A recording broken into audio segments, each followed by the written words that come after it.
Most people get this wrong.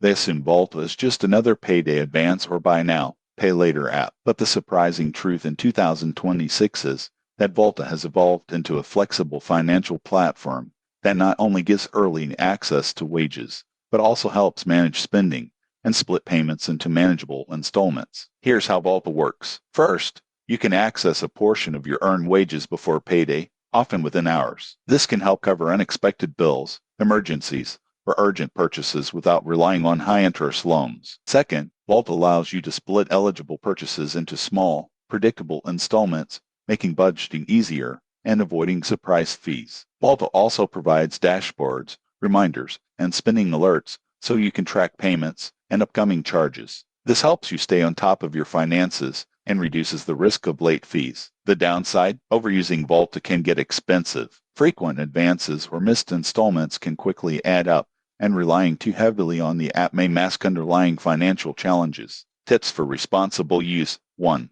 Only request advances or installment plans you can repay on time. 2. Enable notifications for upcoming payments. 3. Maintain a small emergency fund to reduce dependence on Volta. Who benefits most? People with steady income who occasionally need short-term cash or help managing larger purchases. Those with irregular income or per repayment habits may pay more than they save. In conclusion, Volta in 2026 is a convenient and flexible financial tool, but only if used responsibly. Track fees, plan repayments carefully, and treat it as a short-term solution. Subscribe for more honest reviews and practical financial tips to stay in control of your money.